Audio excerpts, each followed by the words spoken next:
என்னுடைய ஆசை இன்னும் முழுமையாக நிறைவேறாத ஆசை.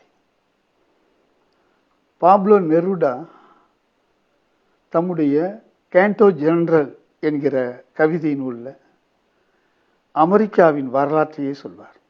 அதில் பல அற்புதங்களை கேள்விக்கு உள்ளாக்குவார்.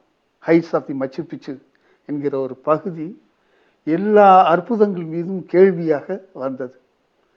நெருடா என்னை ரொம்ப பாதித்த கவிஞர்களில் ஒருவர்.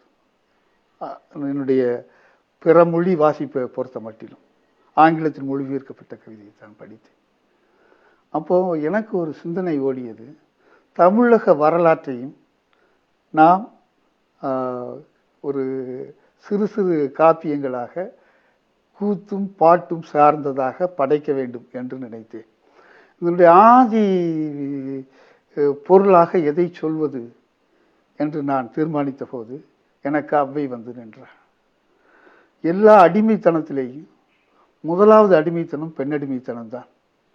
ஆனால் பெண்ணடிமைத்தனம் தீர்ந்த ஒரு காலம் அல்ல, பெண்ணடிமைத்தனம் நேராத ஒரு காலத்தில் இருந்த ஒரு அவ்வையை, ஒரு சுதந்திரமான மனுஷியை, ஒரு விடுதலை நோக்குடைய ஒரு பெண்ணை என்னால் காண முடிந்தது.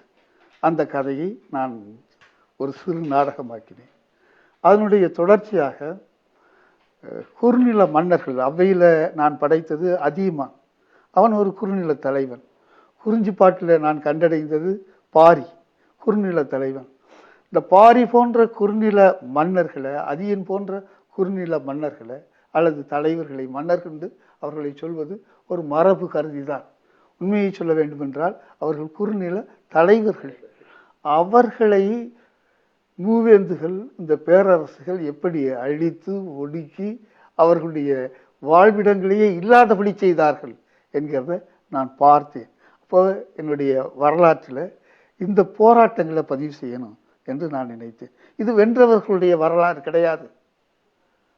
அதிகனும் பாரியும் தோற்று போனவர்கள் தான், ஆனால் தங்கள் உரிமைகளுக்காக நின்றவர்கள்.